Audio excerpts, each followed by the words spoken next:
Hello, everyone. Welcome to this week's edition of Justice HQ's Level Up with Laiken. If you are looking for tangible tips to grow your law practice and your mindset to do it, please hit subscribe. Every week, I interview a new lawyer who will discuss the strategies they implemented to successfully grow their own firm with you. Today, we have Erik Velie of Victory Law Group. Erik, can you please tell people where they can find you or reach you after this interview in case they want to follow up with you? Oh, yeah, you can reach me on my cell. It's 213-422-5061. And I have a law firm website, which is victorylaw.com and victorylawinjury.com. You can also reach me on Instagram at Erik_Velie.esq.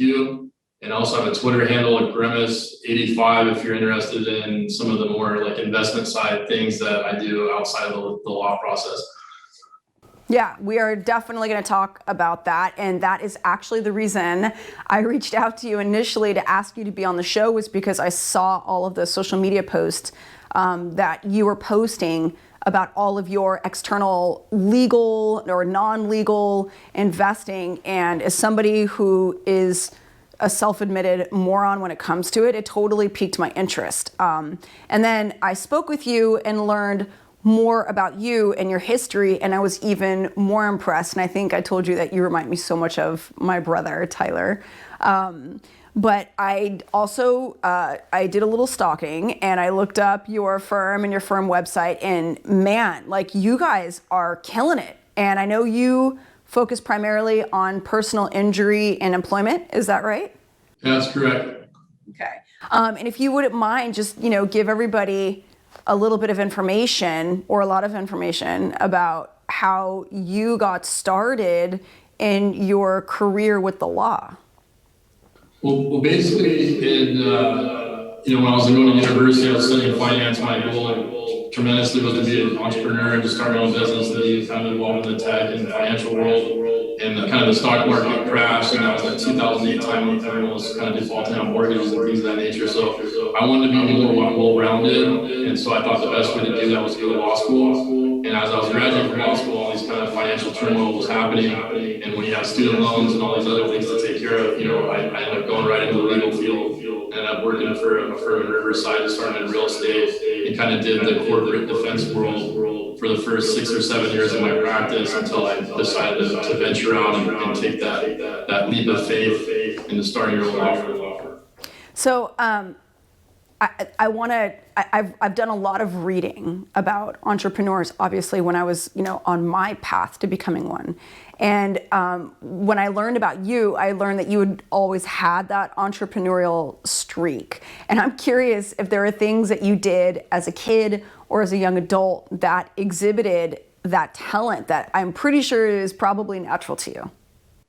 Yeah, I think if you have to ask yourself whether you're not an entrepreneur, then you're probably not an entrepreneur. But like, you can obviously change in some respects. I don't want to discourage anyone from starting their own business, but when I was a kid, I had a car wash business, a snow cone business. I started plenty of other things that I've tried and failed before I became a lawyer. And I just think as long as you have a good purpose for trying to help people or help others, and you also have that spirit to talk to people. Like, I love talking to people, and even in an elevator, people I don't know. Like, I try to get a hold of them and reach out to people. I give every single person my cell number. Anyone can reach me on my phone. And some people don't like that. And there's obviously huge negatives to doing that. But I think the positives outweigh the negatives, because most of the clients that you have are good people, or most of the people that you deal with are good people as long as you're good to them. And I think that's kind of the way you should approach business. Obviously you got the entrepreneurial side and that spirit, that hustle, that grind. But as long as you have the purpose of the core values of helping people, helping others, hopefully it gets you to where you want to go professionally. So I agree with you insofar as when you say, if you have to question whether you're an entrepreneur to a certain extent. And the reason I say that is because I know people who are just like you. And I mean, you guys literally, it's like your fear either doesn't show or it doesn't exist. I will say that I've always had it in the back of my mind, you know, ever since I started practicing law, that I really wanted to own my own firm, but I was definitely more afraid of it than I was willing to take the risk, at least in the beginning. And I found a lot of people talk about fear as in, you know, they think it's comfortable to work a 9-to-5 job, or they think it's comfortable and safe to do those things. But like I could encourage people to look at the difference. Like the most valuable resource in the world is your time. And you only get to live one life. You don't get 2 lives, you don't get 3 lives. So why would you want to live your life for someone else, make someone else rich, go to work from 9 a.m. to, you know, when I worked a law firm job, I used to work 80 hours a week. And I could only, no matter how hard I worked within that box, I'm never going to make $1 more than what my salary was, plus like whatever the measly bonus would be. And I can't expand my mind into other things and invest in other things and do other things. So to me, the fear is more, if you took that job and took that paycheck, then you're guaranteeing that life of that you probably might not want if you don't really like that life. And if you take the risk and start your own law firm, I mean, the worst you can do is fail and get up and try again. And but you have to have that mindset. You know, you have to go all in. And don't get me wrong, I went through all those same fears too. When I was working for a firm, I was going to become a partner and say, okay, I'll just live this type of lifestyle the rest of my life. And it took me 6 months of, you know, going battling in my head, you know. But you know, I think for most people, you'll wake up one morning and you'll take that leap. 6 months is 6 months is short. Yeah. It took me 10 years. It took me 10 years. I think that, I think you're right. But I think at least for, I think women are a little slower, and I hope I don't get any like hate comments after I say this. I said what I said. I think women are a little slower on that game.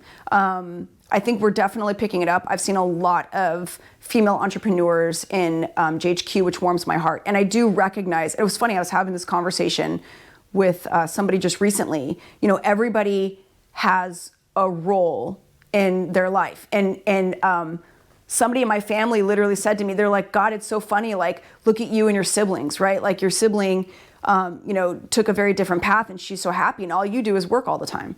And I started laughing and I said, what makes you think that I'm not happy working all the time, right? Like I'm pursuing my dream. Like, you know, their life wouldn't work for me, my life wouldn't work for them, but we all, you know, fulfill a role in this world. And I think that you're right. Like if you want to take that leap of faith, you're going to do it eventually. The paths are going to be a little different if you have the right mindset. And for me, it took my level of discomfort being greater than my level of fear. Once my level of discomfort was greater than my fear, and the tipping point was I tried a case that got a pretty substantial verdict, and I didn't sleep for like 3 weeks. I mean, that trial was so brutal. And at the end of it, I walked away with, you know, just my paycheck.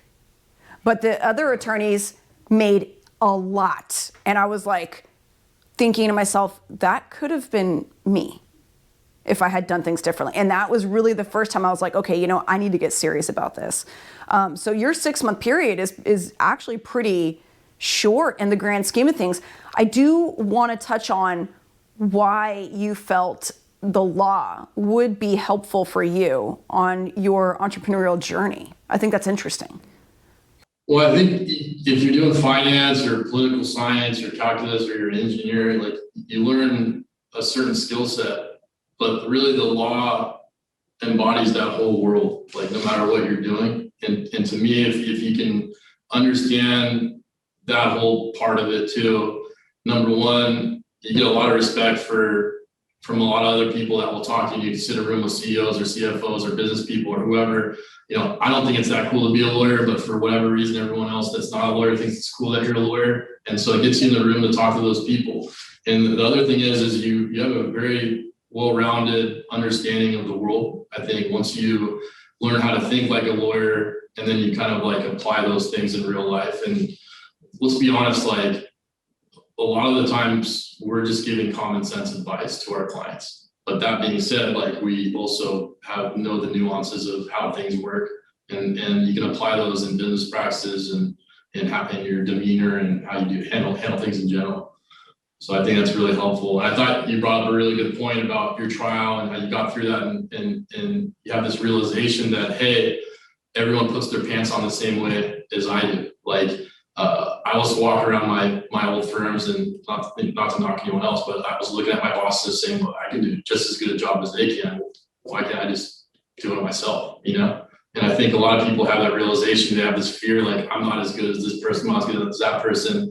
You know, these people are just a little bit older than us. Like when we're in high school and me and my friends were playing pranks on each other, you know, we never think 20 years later they're running a company, but they are. It's just like how time processes things, you know? But I think some people are more cut out to want to deal with running a firm than other people, right? Like some people may want that, but in reality, you know, running a firm is stressful.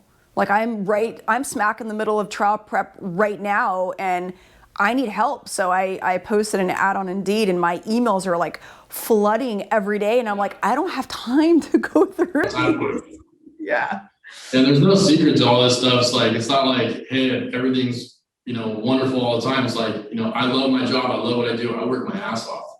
But it's just like you, it's your passion, you know? I used to work security guard in law school, and some guy was in there and he used to play the video game 80 hours a week. That was his passion, and I respected it. The guy literally just worked a security guard job and paying up bills so he could play a video game. And I respected that passion. So whatever your passion is, if you wake up every day and love that, then that's great. And it doesn't matter what anyone thinks about it. What is your passion?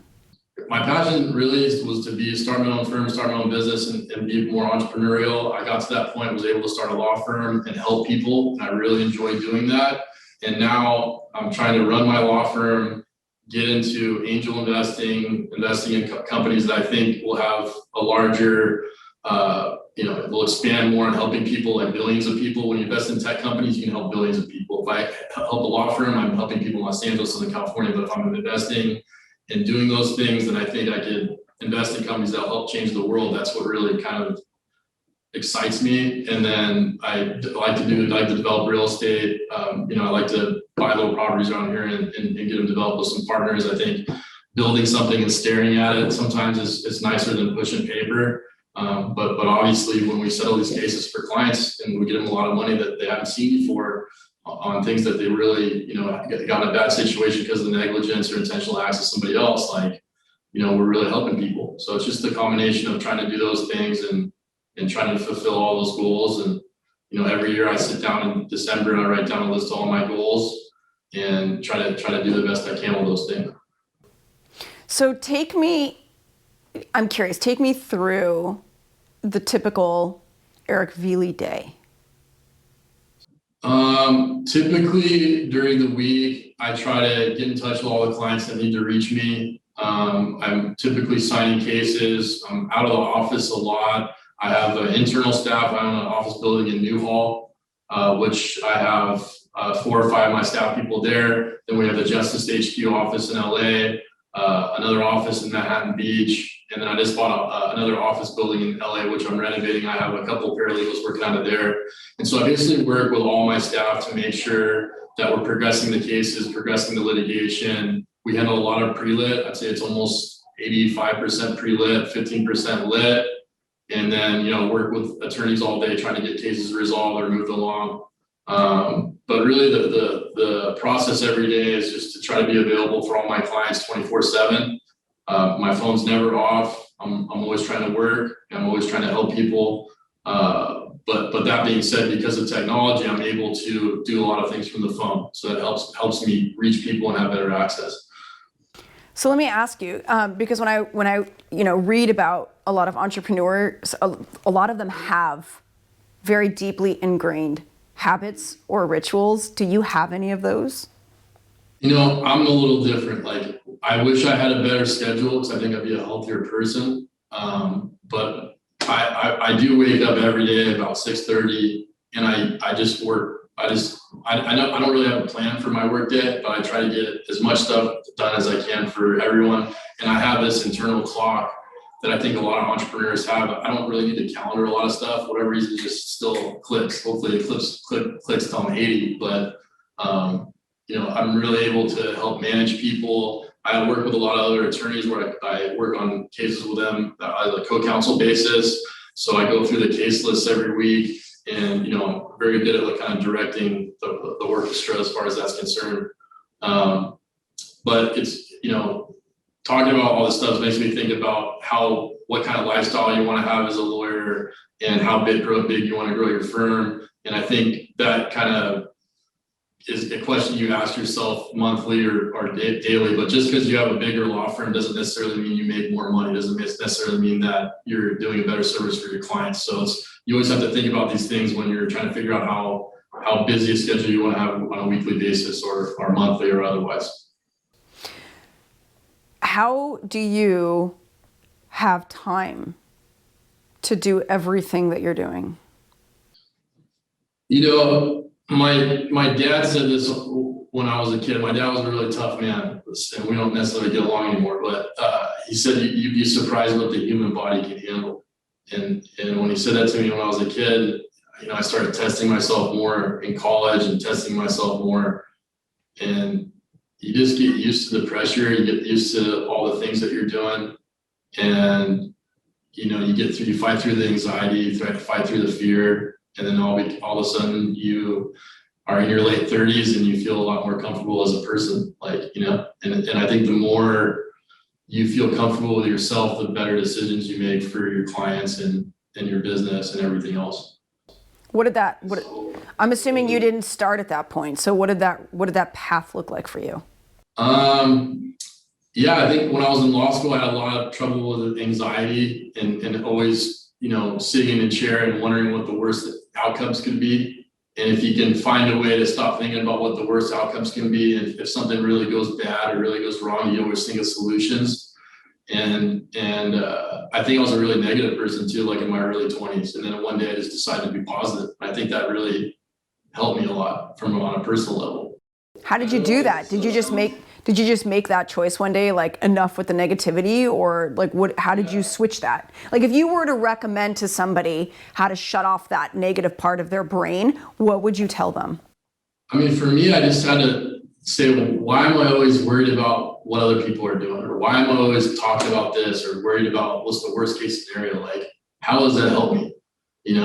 And as soon as that was like a one day switch for me. And ever since that happened, like only good things happen, And I feel like when you're an employee and you're in that office environment, you're always like worried about, how come people are doing this and get all these benefits? And I don't get that. And people are always worried about like petty stuff that, as I look at now, I'm an entrepreneur, I was like, why am I, when I was 25, I didn't even care about something like that. It's like the dumbest thing ever. And I know like I'm talking about like a lot of how you feel personally and all these other things, but it makes a huge difference when you're trying to run a business, like how you are mentally, how you are physically, how you're planning, to run a business. So to me, I look at those things a lot more than I used to, rather than just say, hey, I need to wake up and work 12 hours and commit, So I think I want to unpack. I'm actually making notes on certain things that you're saying because they're striking me. And I want to unpack that a little bit because I think that's really important. I think, at least from where I stand, I think your mindset and your attitude and your perspective is everything. Because I think the pressure is so high that, and I've heard other people say, what's the worst that can happen? I learned very early on, I think that's one of the worst strategies. I don't want to spend my time thinking about the worst case scenario when A, it's unlikely to happen, and B, I could be spending that time finding out what's the best case scenario and how do I get there? Rather than, because the worst case scenario I think is really like, can I stomach the worst that can happen?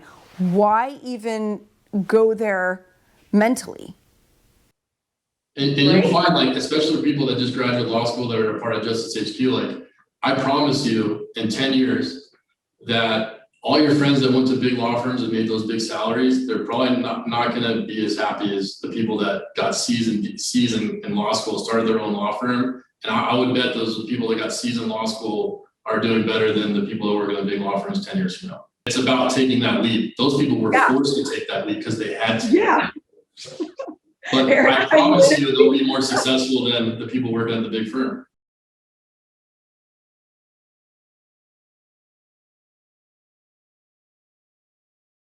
I literally was just telling Emily before this started that I have just transitioned the third defense attorney in the last like 2 months, right?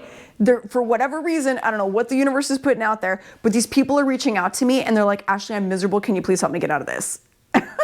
And honestly, mad credit to Bob Simon, because he's the one that is helping to connect these people to getting new jobs. But one of them called me a couple of months ago, and he was like, I want to talk to you about something that's not case related. He was a defense attorney on one of my files, and he's like, I hate this, and I really want to start my own practice, but I'm scared. Can you please talk to me?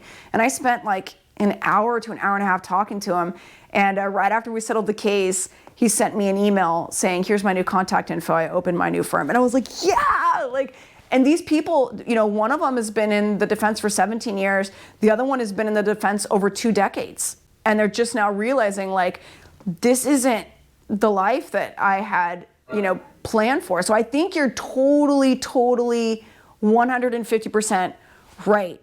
And you had mentioned that when you switched from, and I don't know how, you know, into the spirituality game you are, but you had mentioned that when you switched your mindset from negative to positive, because I'll tell you, if people truly examine their thoughts, they say the most horrible things to themselves that they would never say to anybody else, right? And like, why would you talk to yourself like that? But you said that once you had made that switch from negative to positive, that good things started to happen. And that sounds like manifestation. Am I crazy? I mean, you should always challenge yourself to reach all the goals you want to reach. You should challenge yourself to question who you are and how you can be better. But that should be a positive conversation with yourself. It shouldn't be a negative one, I don't think.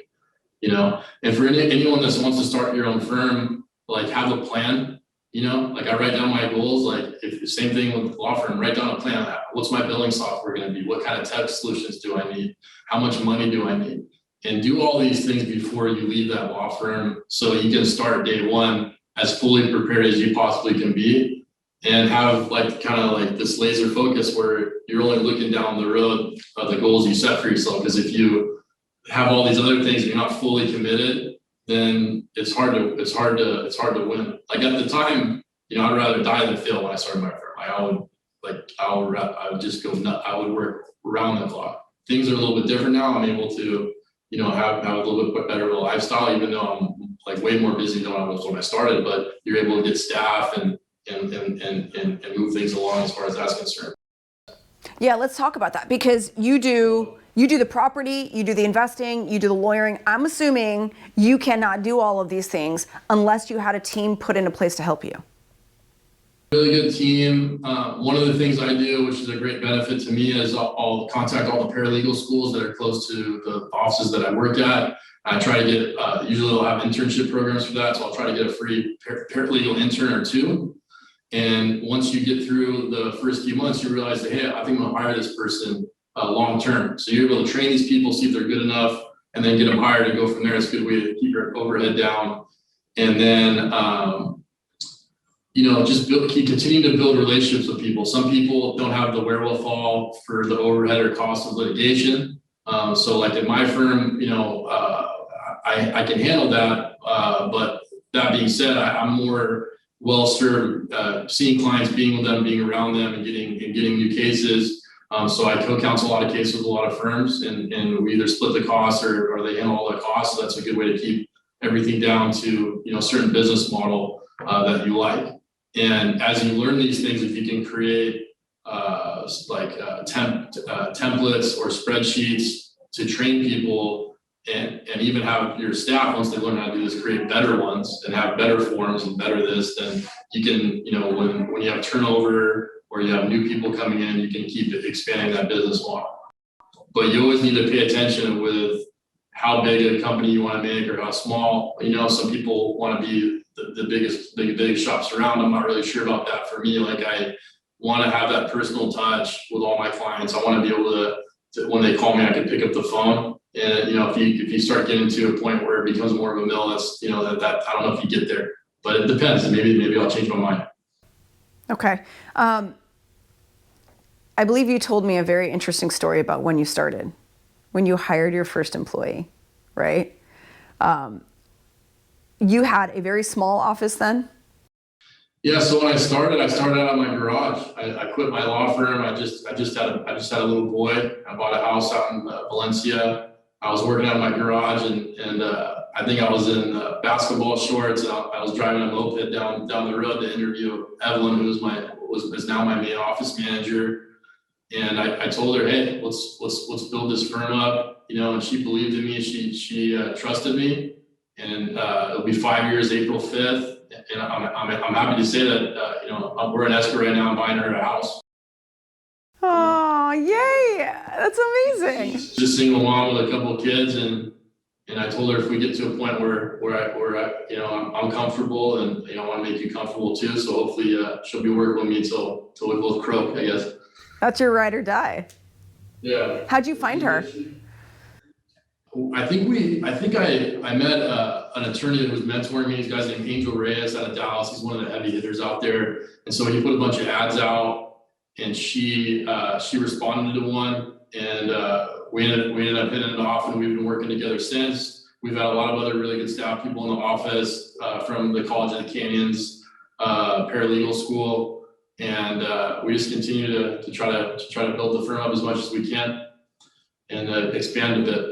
And where are you located right now? I saw 2 locations on the internet. One was Santa Clarita and one was El Segundo. Yeah, so the main office is in Newhall. I bought an office building out there, which I'm adding. I'm doing a little bit of development project there. I'm adding another 2,200 square feet there. And then we bought the office condo, which is close to Justice HQ, which I also use as an office, which is like about 2 blocks from the Staples Center. Yeah. And so right now I'm like kind of trying to develop that into like this, kind of cooler place to hang out in the office, in LA. And I have a couple paralegals working there today. Actually, a couple are in Justice HQ today working. Okay. So did your first employee literally work with you out of your garage? She worked there for a couple weeks, I think, until we moved into an office building. We rented out like a little 900 square foot office building. I think that was like $800 a month.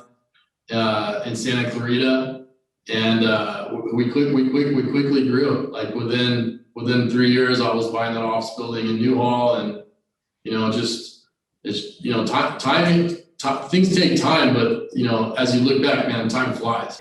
What do you attribute the most to such a rapid success? Like, what if you were to tell somebody, if someone said, "Hey, I want to start my firm," what's the quickest path to get to where you're at? What would you tell them? Was it hiring? Was it marketing? Like, what was it? I think it's all of it. You got to hire good people, make sure they're good. I think for me, always picking up my phone and always being there and being a normal person. Like, I think a lot of people, a lot of lawyers can be stiff sometimes.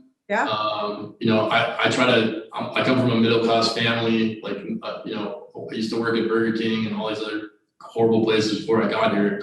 And, if you just talk to them like you're a normal person, they appreciate that. You always pick up the phone, they appreciate that. And if you do really good work for people, then you have their whole family the rest of their life. You have their friends. And so things are slow in the beginning. When you get a case, you're super excited, and then, hopefully, God willing, they keep coming as long as you keep doing good work. And I have, I have over 100 something Yelp reviews they're all 5-star from Yelp and some other places like Google. I have really good Google reviews, and that's from hard work. That's not from anything else. How did you get cases when you first started out? Really just like word of mouth. I did some marketing campaigns with Angel that he helped me out, he helped me guide me through. And then, there's some other networks you can, like ARAG and a couple other networks you can get into their plan, and they'll send you cases in your area. A lot of them aren't something that you usually want to take, but every once in a while you get a few, and then it just kind of grows like wildfire. As long as you're providing a good service and people like you, then people will use you. And so have you gotten a lot of return clients through your existing clients? Yeah, I mean, you're always going to have 1 or 2 rough ones, right? But I think I've represented thousands of clients at this point, and they all have come back, or they have all called me for additional questions. And one thing I tell every client of mine is like, hey, I'm glad we got a good result for you on this case, but this is my cell number. Just because I'm not representing you anymore doesn't mean you can't contact me. And if you ever need me, you call me. I'm here. And so I think that people appreciate that. Okay. Now, when you first went to law school, did you know when you first went to law school that your plan was to open your own firm? To me, I was trying to see if I can get in the investment tech world, and that kind of dropped off when the markets tanked.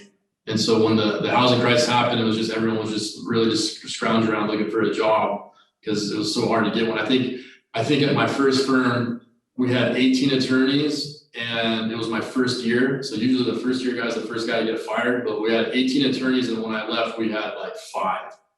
And I was still there. And when I ended up getting another job, I went to a different firm in Manhattan Beach to do some other stuff. But it was a different time back then, for a little while at least. Okay, so once you felt safer, then you took the risk and opened your own firm. Yeah, I don't know if it was like safer. It was just like I started getting these ideas in my head, like, why am I living my life for someone else? Why am I sitting in this box when I'm a creative person and I feel like I can do things outside of this box? Like, why am I limiting myself? I can only be as good as the world I'm in. So if I can open that world up and be able to do whatever I want, then you have opportunity. When you started with just you and your assistant, did you keep your caseload low so that you could focus more attention on each file, or how did you guys do it, like logistically?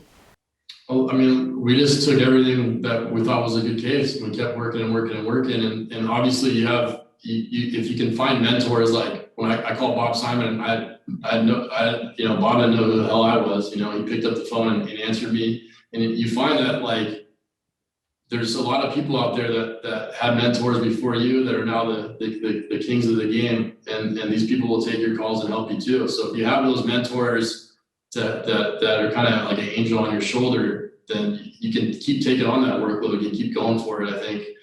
And like I said, if you have that mentality that you'd be surprised what you can handle and just keep going, then usually things will work out, as long as you can handle the pressure. Okay.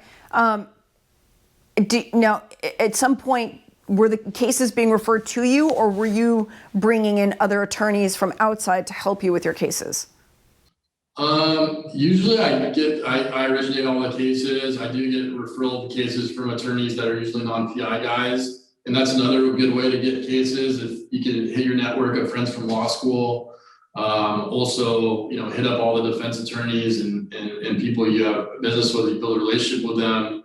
Then, oftentimes they'll send you some referrals because they don't handle that practice or otherwise. So I think that could be helpful depending as long as there's no conflict or otherwise.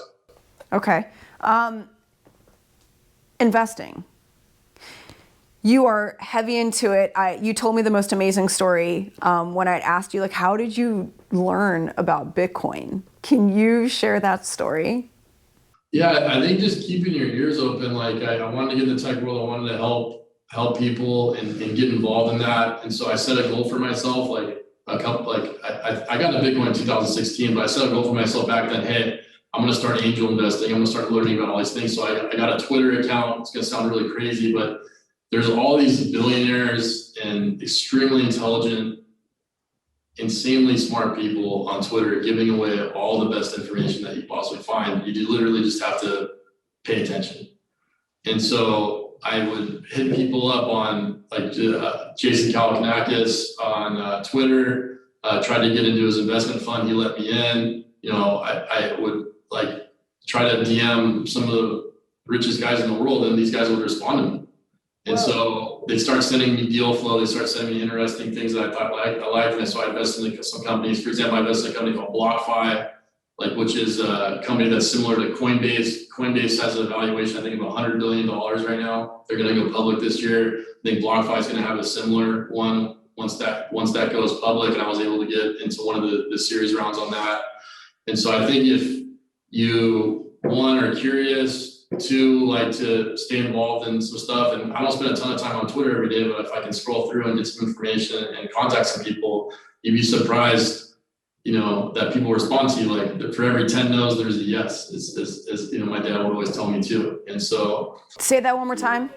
for every 10 no's, there's a yes. So if you reach out to 20 people and they say no, usually 2 people will respond and try to help you. So eventually I got into Bitcoin, and Bitcoin is just, it's a data network which tries to store value, as either a currency or a store of value, and it's immutable. There's only 21 million Bitcoin, where other currencies of the world, they're tainted by the government, because the government in the U.S. printed 35% more dollars than ever existed in history just last year. So if you made $50,000 2 years ago, and it's not $50,000 anymore, because the next year they print 35% more money, your money's getting inflated away. And the federal government's saying that their inflationary rate's now 2 or 3% a year. It's not. It's probably 20% or higher. Whoa. And so people are looking for alternatives to store their value. And on this data network, is Bitcoin's a protocol. It's not controlled by anyone. It's decentralized, and no one can hack it. It's a $1 trillion, market cap at this point. And so, people are believing in that store of value around the world, and are using that network, which can be built on to provide better services. And so I was fortunate to get involved there, and I took a very aggressive position with my financial position, around the time the pandemic happened, into Bitcoin, and it worked out so far. Bitcoin can still not work and go to zero, but I think there's some of the smartest people in the world are understanding the need for it, because of government manipulation of currency and things of that nature.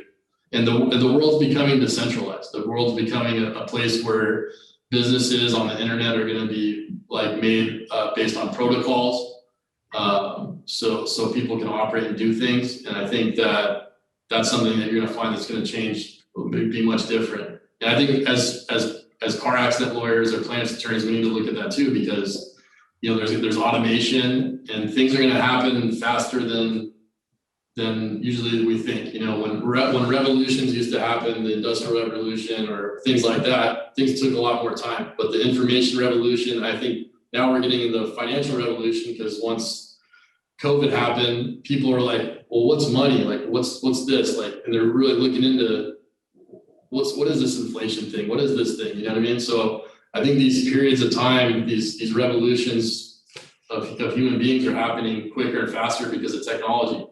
And so it's something that we shouldn't sleep on, especially in the businesses that I think we're in, Okay.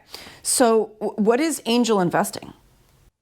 Angel investing is basically, it's a bunch of people that usually have a decent amount of additional cash on hand to take venture risks with family funds or other big venture capital firms that want to invest in emerging technologies or other type of businesses. And so if you are easy to deal with and are helpful, like I'm a lawyer, so I can try to help some of these seed companies or other starting companies that can't afford a lawyer, to provide some value. And if you could show these people that you can provide value and also some money, if that's what they're looking for, then you can invest in these seed companies. And it's a high risk thing. 65% of these companies usually don't have a return, and usually you got to get lucky in the top 5 or 10% of these returns. But for me, it's not about the money as much as I'm trying to do something that's helpful and useful, to help change the world. So if I can be a part of those things, a part of these companies, then I feel more fulfilled as a person, if that makes sense. So that's how I look at it. I think maybe at some point, I wouldn't mind trying to start something with a team. I've thought about it, but again, that's another all-in commitment that you don't want to go one half the way on or 1/10 the way on. So I think at some point I'll do that, but I think they said most people that run startups in their late 40s or 50s are the most successful at doing that. So maybe I'll wait for a little bit later in life, I think. Really? Yeah.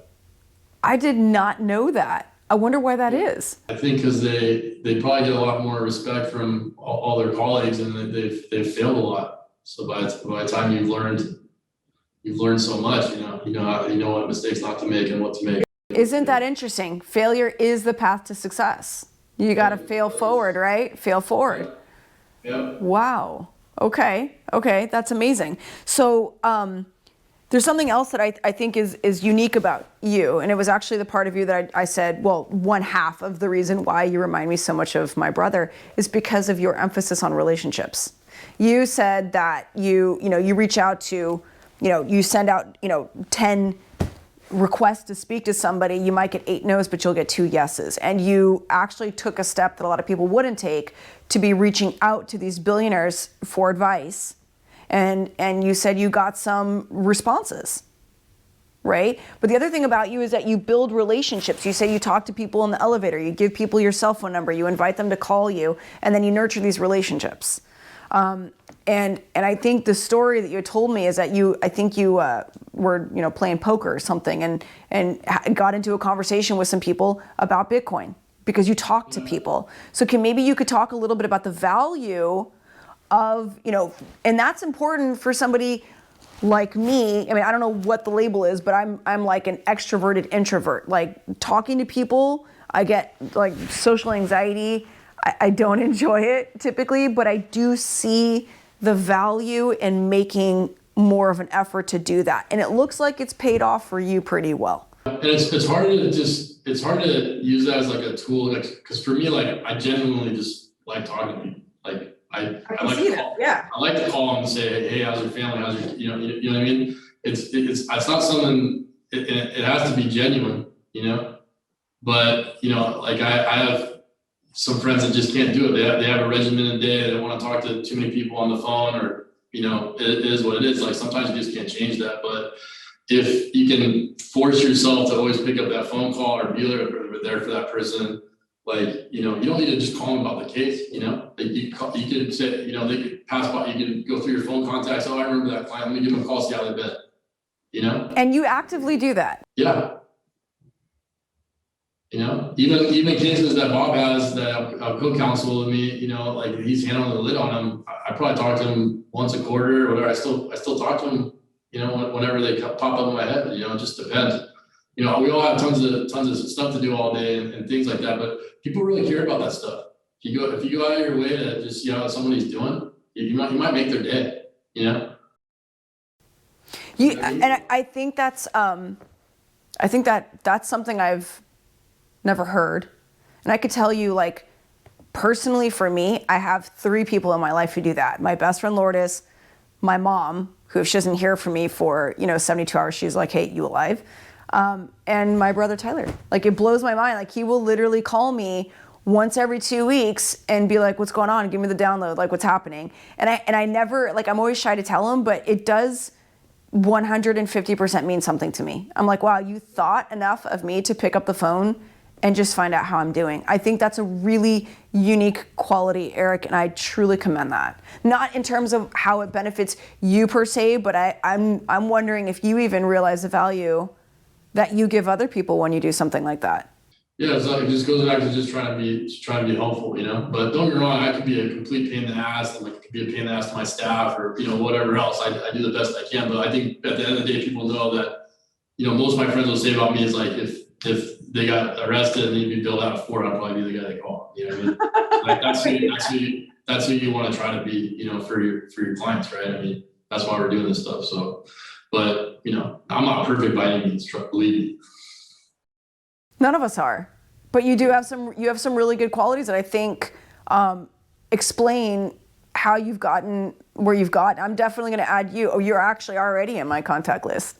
And you've given me some really good advice, and I do appreciate that. Why personal injury? I got a personal, I didn't really know a lot about it. Like I was a real estate lawyer. I was doing real estate development. I was representing a lot of like the bigger clients in downtown LA. I still represent one of them, Jeff Palmer, who's like, I think he owns more apartment units than anyone out here in LA. But, I started referring a lot of cases to some of my friends. A guy named Steve Yaman and Nick Mahovagar. Nick is is a good friend of mine, so Steve, and I just realized, hey, like I have a lot of relationships with people, and it seems like you're helping people by being a plaintiff's attorney. It seems like a job that you're not committed to an hourly wage on, and it seemed like a good business model that you could scale. And it seemed like all my friends that were doing were having a lot of fun. So I said, hey, let's do this. Let's figure out how to do this. And so I started, 6 months out, started planning, putting everything together. And when I was leaving day one, I thought, I did everything I needed to do to be ready to start. And there's still a million other things to do. So that's why I'm trying to tell people on this today, start really plan and prepare, that you have all your forms and all your practices in place before you get started day one, because after day one, there's a million other things you get thrown at you. And you don't want to sit around. That is so true. That is so true.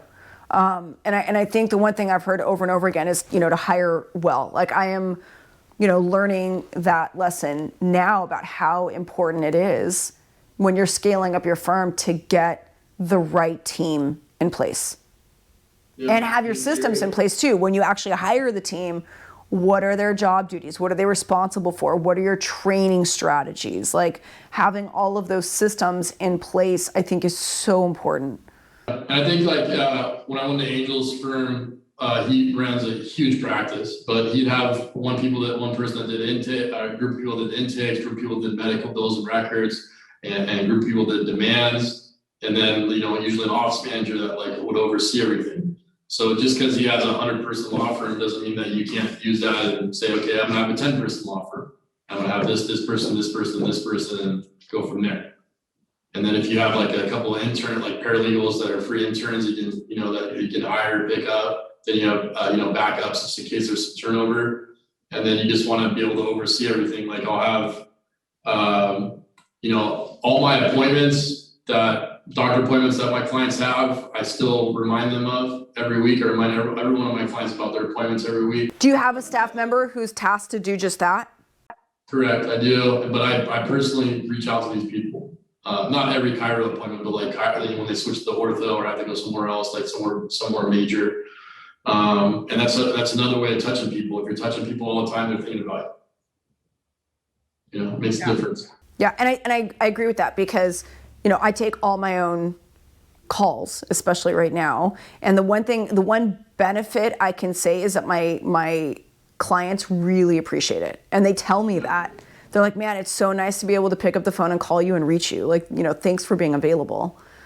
That personal touch. I had that happen recently. I had a case that with a difficult client, she ended up going somewhere else, I think she was gone for about a week and a half before she came back, And I think it's because, she realized that, hey, this person picks up every time I answer the phone, this person, you know what I mean?